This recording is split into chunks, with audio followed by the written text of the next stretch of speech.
role of a deputy governor. Now, the problem arises in, because some people are saying there's something wrong with the Constitution. I don't think there's any problem with our Constitution. I think the problem we have is individuals, governors that are not quite sure of themselves and listen to a lot of gossip. Because once a governor is sworn in, people get to surround him and come up with all sorts of stories about a deputy governor, trying to do this, trying to do that. And that creates that friction between the two. And instead of governor now ceding powers or giving authority to deputy governor to do certain acts or projects, he stops from doing that. He steps down maybe to the SSD, the chief of staff, or any of his commissioners. The deputy senior prefect in that administration.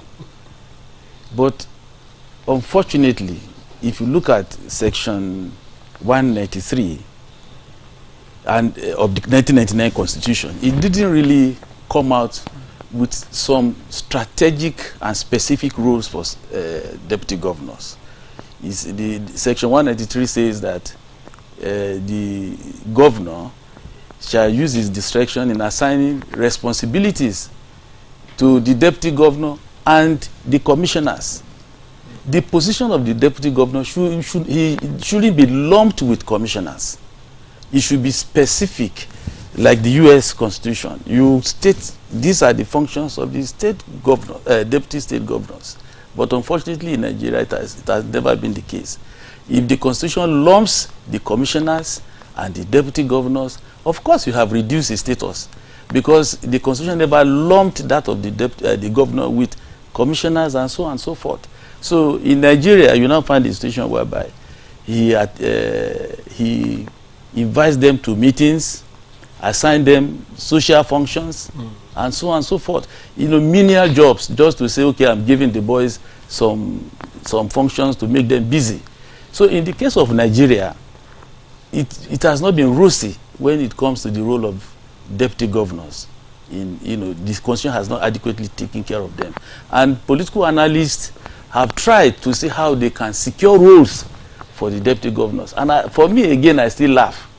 Okay, specifically, if you even state the function of the deputy governors, it is the governor that will determine how effective that deputy governor will be. He's the one that breathes oxygen into the deputy. He will not perform. And what I mean by oxygen, if you are defining roles of deputy governor, it must be backed by finances. In the finance, there must be appropriate appropriation to make him function. Now, if you give him roles and maybe there's a frosty relationship, you don't even give him the appropriate money to back up that function. It's as useless as not giving him any roles at all. Dr. Jayi, thank you. You've told us, you've just shared with us what your personal views on what it should be. Yes. But I'd like to bring in Dr. Nasra Umar Gogo. Nigeria, so there's a constitution that has provided or delineated responsibilities for every political leader at every level of government. Given the scenario that we've been experiencing between governors and the deputy governors, do you think that deputy governors under the Constitution understand their responsibilities and their place?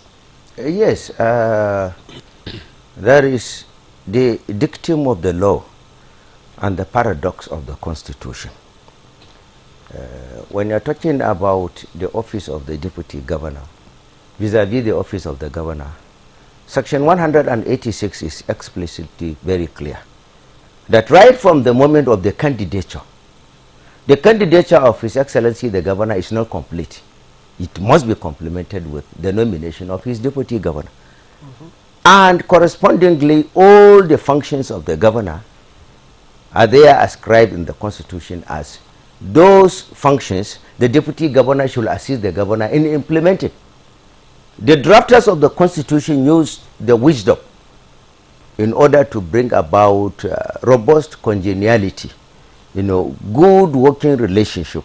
And that is specifically the reason why they did not compartmentalize, say, so area relates to the deputy governor, so areas relates to the governor. If you do that, then the absolute quote unquote chief executive of the state will be eroded. The chief executive officer of the state is His Excellency the governor, and the deputy governor. Exactly, that section. Yes. Sorry to interject. That section did not also say that the position of a deputy governor shares the same responsibilities. He is not an executive deputy governor. Yes, he's not an executive. That is the reason why I use the word assistant.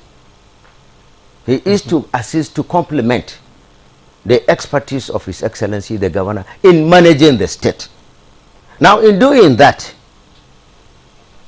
the deputy governor has to use the instrumentality of politics, maturity, administrative sagacity.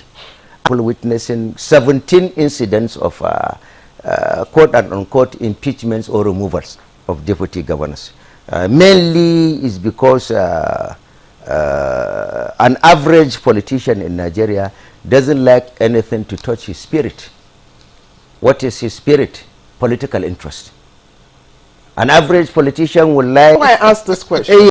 The deputy governor not allow him to shine. You're frustrating yourself. You're frustrating your administration. You're not making your administration better than it can be.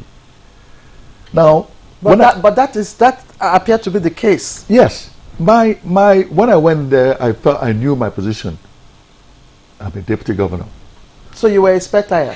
Yes. You were a spectator. I was but that's what the Constitution says. The Constitution says. There's no point of emphasizing. No. Hold on. That's what the Constitution says. The Constitution that we brought in here. The Constitution did not. It didn't say spectator, but that's the Constitution does not assign a role. The Constitution that we're practicing is the one, like I said, in the United States. Yeah. If you look at the duties of, excuse me, a lieutenant governor, it's the same thing as, as a deputy governor in Nigeria. There's no specific, except, okay, well, we do have Abuja to represent, the governor functions. Of course, that creates opportunity for you to make contacts, for people to know that you exist. So I like that. Yes, I didn't have a ministry to supervise. Okay, no problem. To interact with the federal government agencies, federal government parastatals, ministries, ministers. I was able to do that. Even governors. I was going to NEC meetings, interacting with other governors. So people knew I was as a deputy governor. So I think the problem for me lies more on the governors, not the deputy governors.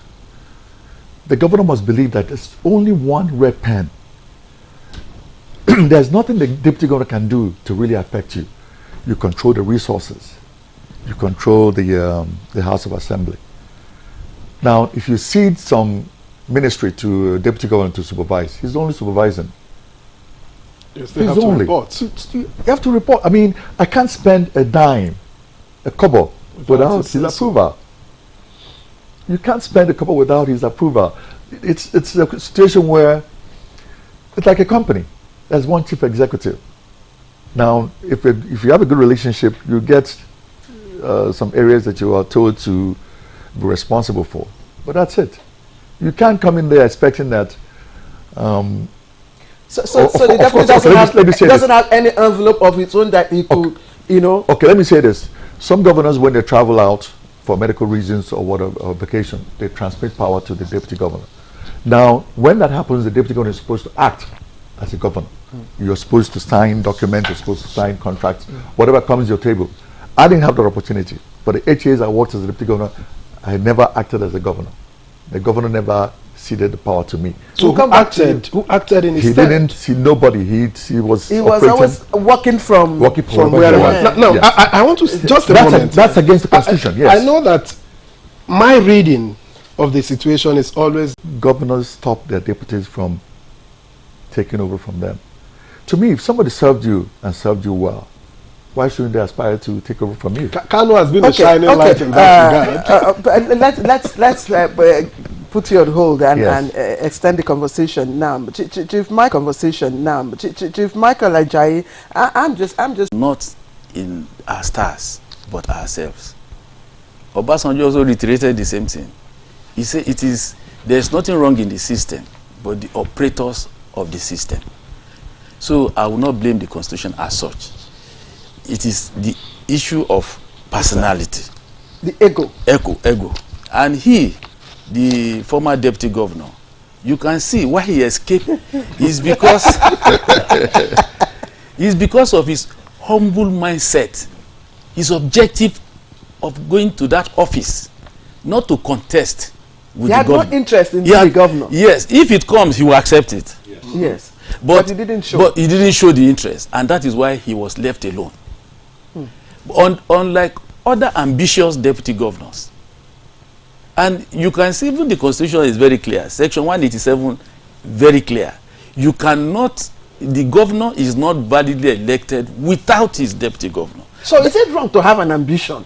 There's nothing wrong in having an ambition, but inordinate ambition. In governance. Yes. But in politics. Yes.